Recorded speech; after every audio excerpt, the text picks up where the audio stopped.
I'm Eric Peterson, and you're listening to Pod Clubhouse. Pod Clubhouse. When all is said and done on the show, what is it that you hope viewers take away from Kevin Can Fuck Himself? I mean, many things, but, one of the things is I hope that the next time they watch a useless multicam and they laugh at the jokes, that they just think for half a beat about what they're laughing at. If it's just something that will make them pause and look at some stuff in a different way, I think that would be awesome. And I just hope they walk away with an understanding that women are really fucking resilient.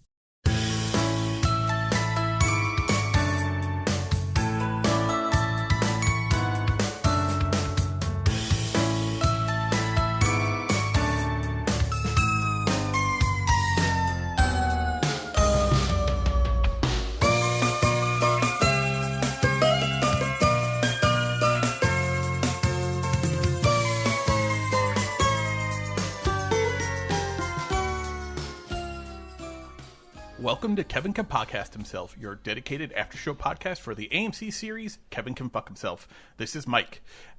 Those listeners may know from our recent interview with Eric Peterson, this is part of our continuing coverage of the series finale of Kevin Can Fuck Himself.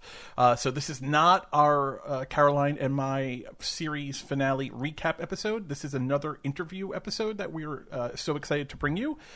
We just released our interview with Eric Peterson discussing the series finale a couple of days ago. Today, we're very excited to bring you our interview with Anna Dokoza. Anna, for those that listen, will know, directed 12 of the 16 episodes of Kevin Can Fuck Himself. We've been talking about getting her on the show, I feel like literally for 2 seasons. She took over basically episode 3 and directed every single episode except for the first 2 of season 1 and the final 2 of season 2. So she directed literally the entire middle of the series. So we were so interested as we've gone through the podcast. Caroline and I talk about her constantly, just what her voice is and what her thoughts are about the show. So it was a real bucket list item for us to get Anna on the podcast so we could talk to her and pick her brain. Caroline will not be on this interview. She actually had a family emergency right before we were about to start recording, but the show goes on, so we were very excited to bring you our interview with Anna Dokoza. We get into her career, how she switched from being a news journalist into directing scripted television. We talk about the challenges of every episode directing a multicam section and a single cam section and the challenges of multicam, which she had never done before. We talk about some of the effects and the catharsis of the finale, and we get into it. It's a great interview. Anna was so generous with her time. I went over a little bit from what I told her the interview time would be. So she was very generous with her time, and we thank her a lot for coming on. And we hope you guys enjoy the interview. So stick around now for our interview with Kevin Can Fuck Himself series director Anna Dokoza. Joining us tonight on Kevin Can Podcast Himself, we're so excited to finally have the director extraordinaire and co-executive producer of Kevin Can Fuck Himself, Anna Dokoza. Anna, thank you so much for joining us. How are you doing? I'm great. Thanks for having me. How are you? Good. I should actually clarify, is Dokoza the correct pronunciation of your last name? It is. Thank you very much. It's been all sorts of things. People love, I get all sorts of spellings, but you hit it. It's correct. I have a name where people say Caputo all the time, and it's Caputo. So I'm very sensitive pronouncing last people's names. Yes, it looks easy, but there's all sorts of pronunciations. I like telling people a story. I'm a big fan of Christian Borle. He's a Broadway guy, and he's been on a bunch of TV shows. He was in Smash. I don't know if you ever caught Smash 10 years ago. Anyway, yes. And I was interviewing him for the first time, and I realized I didn't realize until I started talking to him, I had never said his name out loud or heard his name said out loud, only his last name. And so I pronounced it as Borley, Christian Borley, because that's how it's spelt. Yes. And he very sheepishly and very kindly was like, it's actually Borle. And I was like, oh, no. Well, sometimes if we don't have to say it out loud, we've been pronouncing it in our brain wrong for years and years. I mean, who's going to correct you? It is awkward, though, when someone says your name wrong and you're just like, oh, am I going to correct them? Am I not going to correct them? Right. And if you don't do it the first time, yes, it's done. That train's left the station. You can never do it again. And then you're stuck being that person. Yeah, then you become Kelvin McRoberts. Exactly. By choice. So, Anna, we have been saying your name back since like episode 3 of season 1. You've been with the show for so long, and I feel like Caroline, who can't join us for today's interview, and I, on every podcast episode, have said to ourselves, we have got to talk to Anna about the show, because you're this force of the show, having directed 12 of the 16 episodes, but we've never... we don't really get to hear from you about the show at all. So you were a little bit of a white whale for us to get on here and talked about your time with the show. Oh, well, I'm here now. I'm happy to chat about it. We're going to take full advantage of that. So before we get to Kevin, I'd like to take you in the Wayback Machine of your career, because I think I read somewhere when I was doing prep for this that you had started in news and doing news shows. What made you jump from there to scripted television, and why directing versus, say, writing or even acting? I was a journalist for a long time, and I loved it. I think when I was young, I always wanted to tell stories, and journalism was a way to do that. That seemed like a conceivable path for me, and it didn't even occur to me that I could make movies or do anything, because I sort of grew up in Sydney, Australia, at a time where there really wasn't a film industry, and it definitely wasn't anything that was in my world or in my immediate world. Whereas I used to watch news and I used to read news, and I thought, well, that exists. I must be able to do it. Whereas sort of the scripted stuff seemed American and very far away. Right. So then after I'd done news for about a decade, news changed and the internet changed news, and I wanted to keep telling stories, and it presented itself to transition actually into nonfiction. So I directed reality for a while. Really sort of got a lot of experience of being in the field and dealing with a lot of cameras. And, in news, you get one go at a story. If you miss it, you miss it. In reality, you get several goes. Those people are sort of, they do things that are slightly manufactured to some degree. And then in scripted, you completely get to control the storytelling. So I was able to transition from reality into scripted because the production company that I worked for did both, and I found that I really, really enjoyed it. And directing is visual, and I've always been a visual person, so it just is what I love to do and what I'm meant to be doing. So fast forward, you work on some high profile shows, The Three Debras, which is great, special on Netflix for 2 seasons. How do you transition from there to becoming involved with Kevin Can Fuck Himself? Did you know Valerie Armstrong previously? Tell us about how you became involved with the show. Actually, I did not know anybody on the show. It was one of those things where in the before times, before COVID, this was going to be a show that was going to have multiple directors, and I had a very small window that I was available, so I met with them to direct originally episode 107, and only 107, because I was committed to a couple of other projects. And I remember meeting Valerie and meeting Craig and meeting the original pilot director. She is no longer with us. And meeting just like a group and just like really loving it. I also just loved the title. Anybody that knows me knows that I swear like a truck driver. Love it. And I use the word fuck in all its forms as an adjective, noun, you name it. So I got a real kick out of the title, and I was really sort of captivated by the idea of doing a multi and a single in one. When I first heard and read the pilot and just chatted to them about the concept, it felt like such an obvious idea that I was like, how has no one done this before? This just seems so obvious. Then COVID hit and Kevin came back, and they had asked me to actually do a couple of episodes earlier in the season.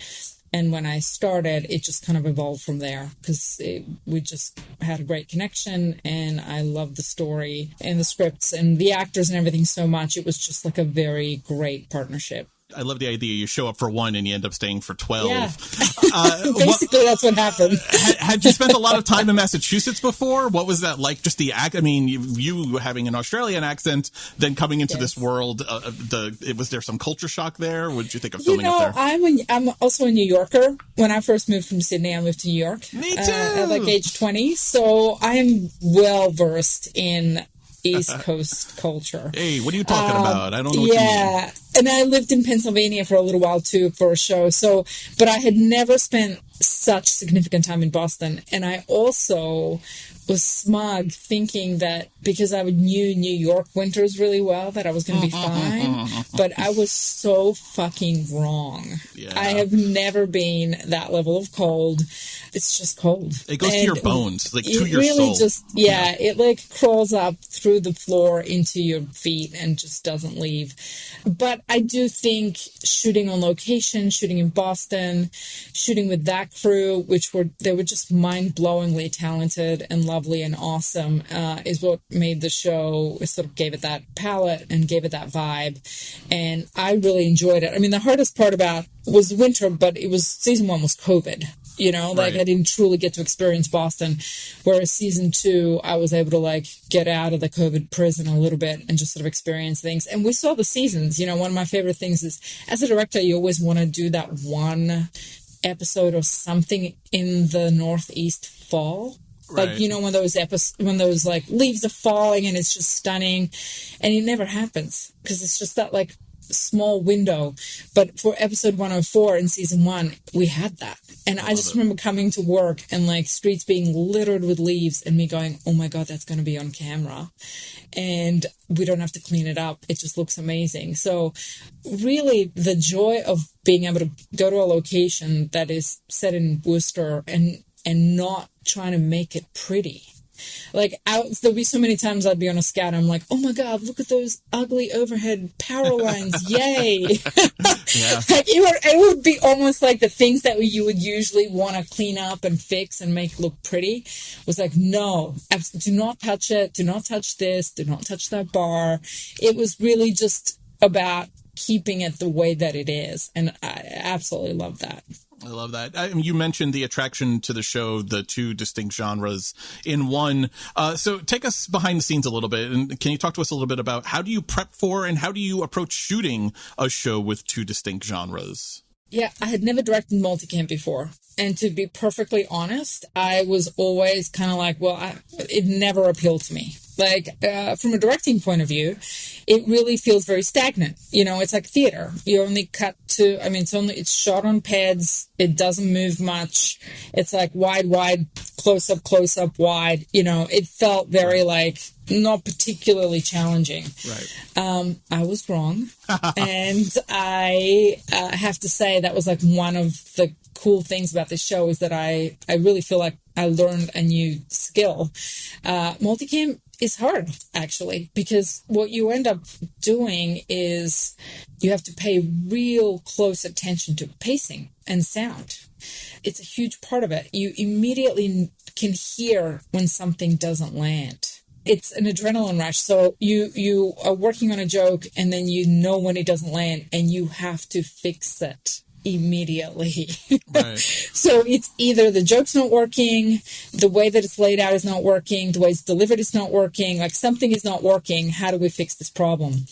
It was also interesting for me as a director. I spent a lot of my time giving my actors shit to do, you know, to keep them busy, to keep them moving. Right. In multicam, they just stand there or sit there. They might do some stuff. You know, Eric had a lot of physical comedy, Annie had a lot of physical stuff, but in essence, you don't really cut to them until they have a line. Right, and they're in the background. And they're sitting on the couch, right? It was just like a hand on their knee. Yeah, super weird. You know, for someone that's like the single cam, you know, sensibility is the opposite of that. You know, because it's just that's boring. So it was really fun to sort of make those two worlds, make the multicams come alive and figure out the sort of physicality of that. But I loved figuring out the transitions. You know, because it's not something you could just like smack together. You had to really think about which movement or which angle or what was going to take you from what's happening in the multicam to what is happening in the single cam, and that was always very fun. We noticed in season 2 there were a lot more quicker cuts between the two worlds, the way it was edited together. Was that you guys and you in the director's chair and then everyone else around you upping your game on making the cuts go faster? There's there were a couple of times where the kitchen door would swing and you would alternate back and forth on like the kitchen door swinging between the living room and the kitchen. Yeah. Was that you just flexing and we were being more comfortable with the two worlds kind of coming together at that point? Yeah, I mean, I think at this point it was, by the time we got to season 2, it was almost like we wanted to challenge ourselves, like, how else can we make this transition? What else can we do? Or how do we, because what it works and what it won't work. So yeah, it was a little bit of trying to figure out if we can bring a little bit of change to some of the transitions. Now, for people that don't know, and I only learned this from when we were talking to Eric Peterson, the show would shoot the multicam on certain days and the single cam on certain days. Is that right?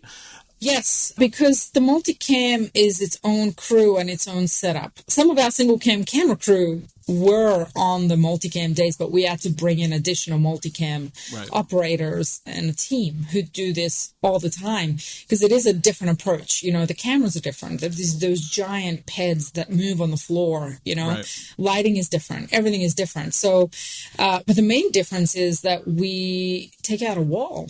Like there's no fourth wall in a multicam. Sure. So the physicality of actually removing that wall is what turns it into a multicam stage, and some of the walls come out slightly to the side. So it just becomes a bigger stage, and always without fail, it's different when you put up that wall and you walk into that living room and it's a closed set.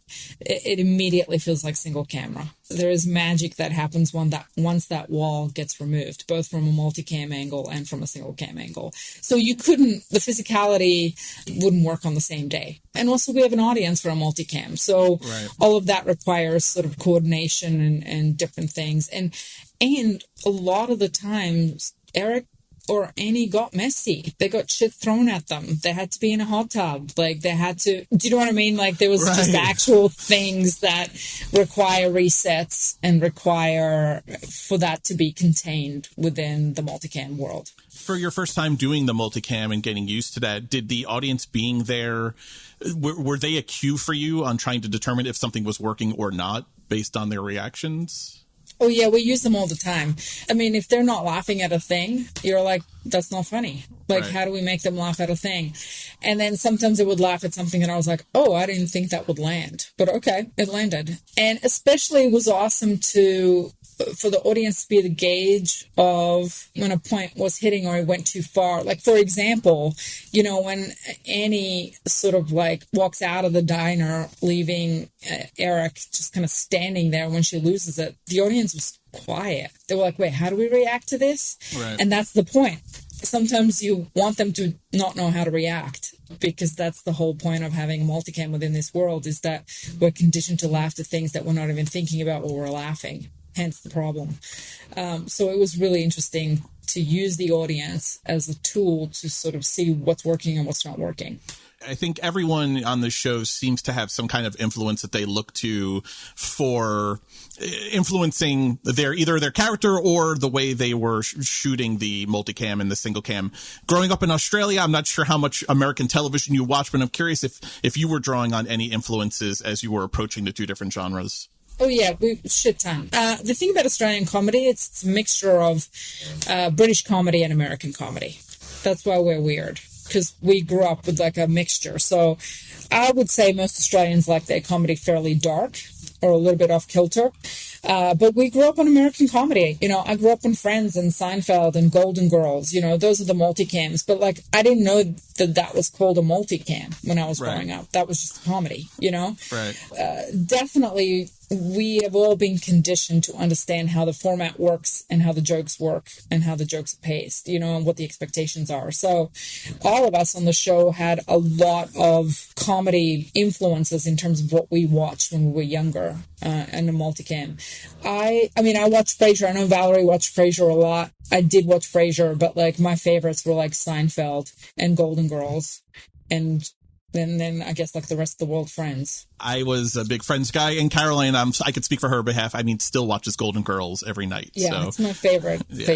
Yeah. You mentioned lighting before and lighting the scenes being differently. I think fans noticed, or at least I think we noticed that in this new season, the lighting seemed to be moving towards each other, that the sitcom world seemed a little bit darker maybe, or that the single cam seemed a little bit lighter, or that the worlds were kind of moving together. Is that deliberate, or are we just seeing what we want to see? And No, it is deliberate. I mean, when you think about it, as the episodes unfold, the worlds are just combining more and more. Do you know what I mean? The line is becoming blurred. So that was our take. We were sure if we were right about that. Okay, great. Once Alex crossed over, and once all that stuff started happening, it's like now they're not so separate anymore. They are obviously, but it is the line is moving, and there was that conscious decision to the multicam is basically losing its shine because you're starting to see more and more of the truth. I love that. Now that the show is said and done and you've put so many hours into it, when you sit back and you think about it, is there a multicam scene that stands out to you that you wish you could have seen played out in the drama or in the single cam world? I mean, to be honest, any Eric scene, which is many of them, because it would be so incredible to have actually seen him in that, like, what the truth is. Do you know what I mean? Without the lights, without the laughter, it just would have been incredibly dark. But, there's nothing sort of really specific. But I love the scenes. There's so many scenes, there's a scene where, like, he's trying to get his dad hooked up with Diane, and she's like eating ribs, and they're like standing around picking her apart. I mean, can you imagine that scene in a single cam? No. It was heartbreaking in a multicam. Yeah. But like for them to sort of stand around and talk about her in front of her in such disparaging ways is like, we're laughing at it, but it's just dreadful. And then you cut to her in single cam sitting in that backyard in the dark. Right. The effect of that multicam can be seen in her single cam world, and it's just horrible. One of the things we've been preaching to our listeners is imagine everything you see in the multicam world. Imagine it as the single cam, because it becomes really sinister. Even the most benign things seem to become much more sinister, especially if you remove that laugh track. Removing that laugh track makes such a big difference in how it all hits, I think. Yeah, absolutely. No doubt about it. This is more of a general what does a director do question, but for those that don't know, can you talk to the listeners about the impact on the narrative that a director has over an episode and over the course of the season, because you ended up having an effect on the show or for 12 of the 16 episodes? The cool thing about being a director is like you get handed this amazing script and you get to like put a layer of icing on top. You really get to look at a scene and go, okay, how do I make this work visually, but also how do I add the next layer on top of this? Like, how do we add extra comedy? How do we add those moments of small detail and magic? It's the stuff that's not necessarily in the script. It's the look, it's the moments. It's like figuring out how to elevate and heighten the emotion. For me, this entire series works because it is emotionally grounded. And I approach every scene and every script from that place. You can buy the most insane thing on the planet from any character if they feel it, if it's real to them, and if it's their truth. And I think for me, it's sort of visually trying to make that a reality for each character, whether they're a good character or a bad character. To them, they're emotionally truthful, and I'm always attracted to that. I don't know if I'm actually answering your question, but it is, for me, it's making sure that there's a uniform feel throughout the episodes, that there's a uniform sort of path for characters, that feels like it's makes sense with the story and the world that they're in. Right. And it's also figuring out just visually, like, what is the language of the scene, the shots, what pace are we moving at? It just becomes like a tonal thing that gets ingrained once you understand the show, like, so that immediately if something is off. if that makes any sense. No, it does. It does. I mean, I think the feeling comes down to what you're saying is maybe ownership over the thing, that you have more ownership over the product and its influence because you're there for so long. Now, you've done shows. I know you've worked on shows where you were only a director maybe for an episode or two. Do you change your approach if you're just kind of dropping into the visitor's chair versus having that week in and week out? Yeah, there is a difference. I prefer to be on a project from beginning to the end. You do get attached, and it is your baby, like it is everybody else's baby, but you get to help raise the baby. Right. And I like to do that. And you can do that when you're on multiple episodes. I have definitely gone and been a visiting director on a couple of shows, and you're visiting somebody's house and you want to respect that, and you got to figure out how they've done it.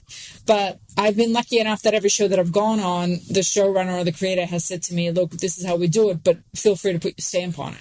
We're not going to limit you in whichever way you want to do, which I really love, because then it really sort of gives you the freedom to figure out, okay, I'd love to do this in a oneer.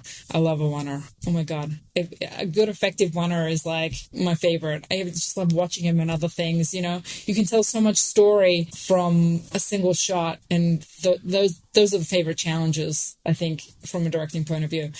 But building the house of a show is super exciting to me, and I try to sort of be in those situations more often than not. But every time I have visited for an episode here or there, I've also enjoyed it because you get to come and play and contribute in a small way to the big picture. Now, does being a co-executive producer of the show give you more impact on the overall narrative of the show?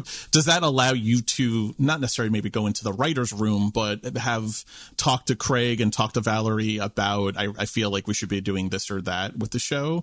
Or is that more of a title and director is what you're doing and that's how you're expressing your voice and vision? Valerie and Craig were amazing, because whether I had the title on or not, they would have always been open to any kind of conversation, because they were just collaborative and very open to the idea. If there is a better idea, let's hear it. And I love that. But what the producer title allows is, most directors just hand over their cut and that's the end of that. Right. But as a producer, you stay on for the producer cuts and you stay on to the end. So that's huge. That is huge. And also it's nice to see the way the cut is going to evolve. If there's something that you feel really, really strongly about, you can basically present the case. And sometimes they're like, oh yeah, we didn't even think about it that way. Or like, no, because it's not making XYZ point, but it is very helpful. I always give Valerie a hard time about it. She'll roll her eyes if she hears this. But there was this one shot that I really, really liked, just for visual sakes, that was like cut out of an episode. And I always bring it up just to annoy her. I'm like, remember that one shot that I really loved, but you cut it and you broke my heart? And she's like, oh my God, Anna, please don't bring that shot up again. Oh my God, I really want to ask what the shot is. But it wasn't even a big shot. It was just this beautiful turnaround. There was a lake in the background. It was just gorgeous. It was in one of those fall days, and I was just like, I can't believe you cut that shot out. And she was like, well, we didn't. Anyway, it's like an inside joke now. That's not even about the shot anymore, but it really makes me laugh. I speak on behalf of all the fans, I think, when I say we were super bummed to hear before season 2 even came out that the show was going to be ending with season 2. We spoke to Valerie at the start of the season. She mentioned having to rewrite the end of the story a bit the last few episodes when it was announced that season 2 would be the end. I've been meaning to ask you, how did it affect your approach to the season as a whole? Because you didn't direct episodes 7 and 8, but you did 1, 2, 3, 4, 5, and 6. Did it affect your approach on 5 and 6, especially the back half of the season as it was kind of ramping to an end? You do not very often get a chance to know when you're going to end. Right. There are so many shows that find out and then they're like, well, we didn't get to finish our story. As much as it sucked, we got to finish the story. And we knew in advance that we could sort of basically finish on our terms. I've experienced this once before because it happened to me on Special. So we knew we were going to be done on season 2 at the beginning of season 2. So I sort of went through all that, but it was kind of the same thing where you're like, okay, we can take ownership of how this story is going to end. And you kind of have freedom because what are they going to do? cancel you. Right. I mean, at that point, you can do whatever you want creatively, which is really exciting. And I did do the first 6, and even though I did not direct 7 and 8, I was on set for 7 and 8, and I was there till the very end. And just because I didn't direct them, I was still incredibly attached to how it unfolded. And we thought about all of it. What it meant was much more detailed discussions about scenes and about how they're going to look and what we want them to portray than maybe we would have otherwise. Well, the table is set, right? I mean, the table is so set in 5 and 6 for how 7 and 8 play out. If not for those episodes, it would have been disjointed, right? It wouldn't have made sense. So. Oh, absolutely. So knowing that the full picture is in place and you're sort of executing it and just really having the time to sort of go, okay, is this saying what we wanted to say, and how is this looking and feeling? So while it's a bummer that we don't get to play for another season, it was nice to be able to just put a bow on it in the way that we wanted to. Having been on set and staying with the story to the end of the filming, was it cathartic for you to watch the house burn and know Kevin was inside of it? Yes. And I think I sort of because we knew that was going to happen for a while, I went through stages of it, because sometimes you'd be out there at 3 o'clock in the morning freezing your ass off and you'd be like, great, this house is going to burn and Kevin's going to be in it. And other times you're like, oh yeah, especially when we shot the interior, the last fight scene, that's when it was like, oh yeah, burn, motherfucker. Right. But to me, it was very satisfying that he did it to himself. He's been doing things to everybody else for so long. Finally, he did something useful to himself, which sounds harsh, but yeah, I was not upset that the house burned. When all is said and done on the show, what is it that you hope viewers take away from Kevin Can Fuck Himself? I mean, many things, but one of the things is I hope that the next time they watch a useless multicam and they laugh at the jokes, that they just think for half a beat about what they're laughing at. If it's just something that will make them pause and look at some stuff in a different way, I think that would be awesome. And I just hope they walk away with an understanding that women are really fucking resilient. And this show is about female friendship. And at the end of the day, I think there's nothing better and stronger. And I think the show showed that. That's a perfect segue into my next question, because I know as the show is coming to a close, there are people that are really shipping hard the Allison and Patty, what some fans call Pattison.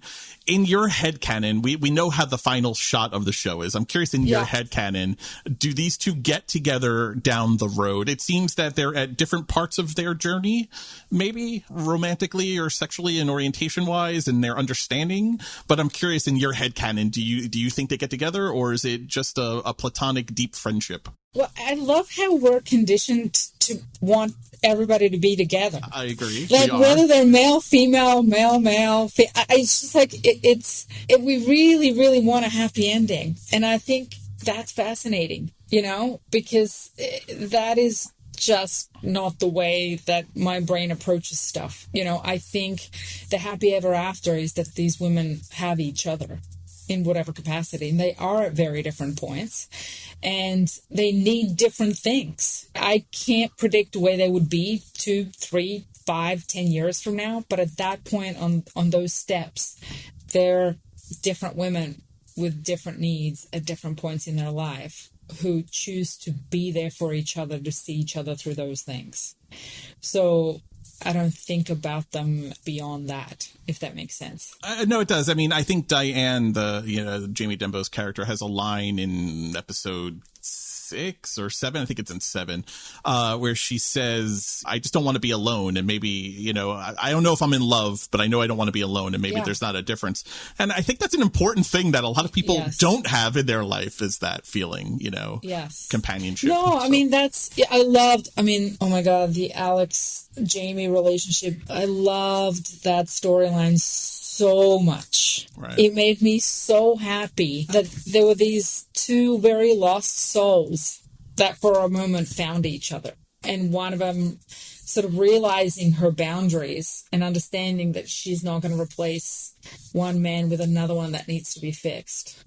you know, and a guy who realizes that, like, he can't have another woman to run to fix things, and he's got to fix. Like, it's just like that realization on both of their parts that they have to make changes in order to be different humans is amazing. And they just had great chemistry. They really had did. Such good chemistry. I loved shooting the scenes with them. I loved shooting the diners, like the scene behind the diner where they first kiss. Oh, I had so much fun. I actually, all the scenes that were behind the diner was so much fun. It was like a confessional in so many it ways. It was great. And there was, like, visually, the building was straight, but the road was a bit crooked. And I just loved it because it just gave everything something a little bit off kilter, which is how the characters were when they were back there. That's a great summary of it. We love to spill the tea here, and we would love you to spill the tea with us. Let us know, is there some behind-the-scenes story or some memory from the shoot that stands out with you? Is there something you're taking away from the show that we didn't see on screen that you would care to share with us and the listeners? Oh, my God. I can't think of things like this on the spot. I should have thought about that before. I should have told you. No, I mean, look, the whole cast was constantly laughing. Ray loved to sing. Really? So Ray would, like, break out in song, and I was like, Ray, please don't sing. Let's just focus. And he'd just bust out singing. It was hilarious. The multicam days were really fun because it was the whole cast.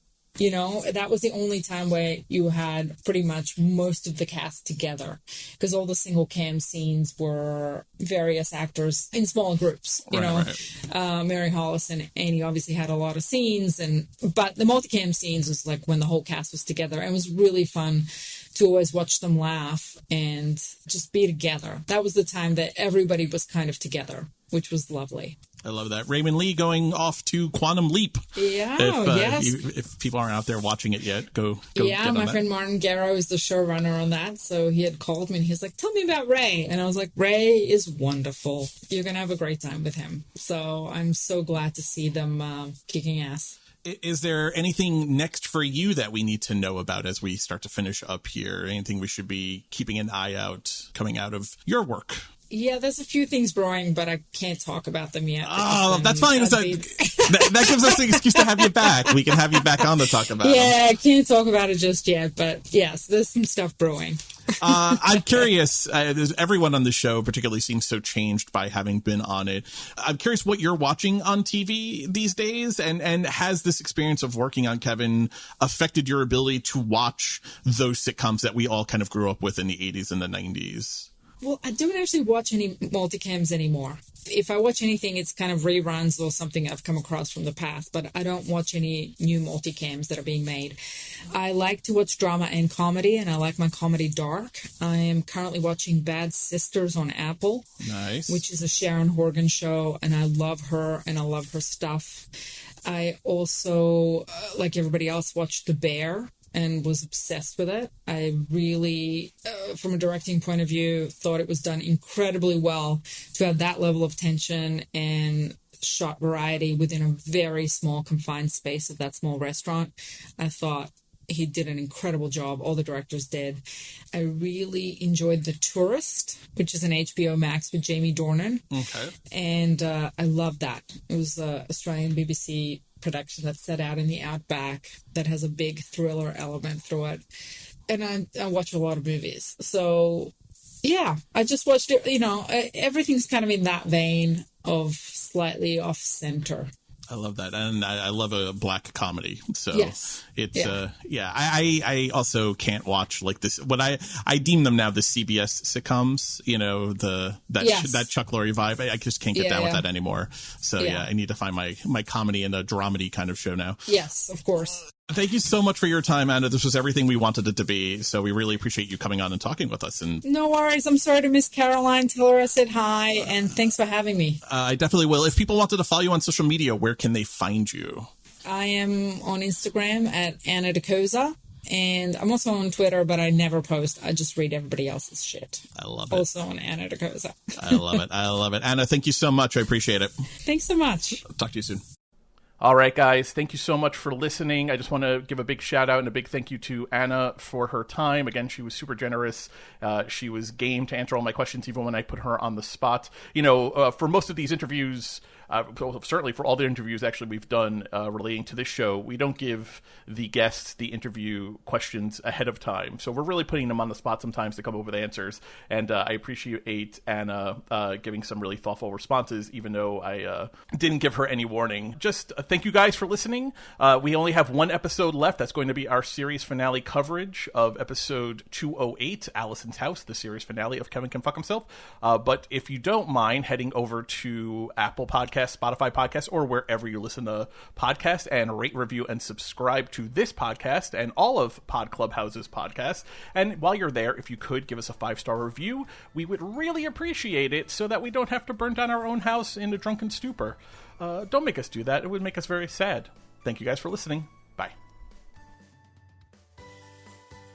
Thank you for listening. This has been an original Pod Clubhouse production. Pod Clubhouse is a podcast network dedicated to encouraging collaboration among podcasters and friends to bring a fresh voice and diverse perspective on a wide array of content. Please visit and leave a comment for us at podclubhouse.com. Rate, review, and subscribe to our podcast feeds on Apple Podcasts. Follow us on Twitter, Instagram, and Facebook. You can find us at Pod Clubhouse. Our DMs are always open, and we'd love to hear from you.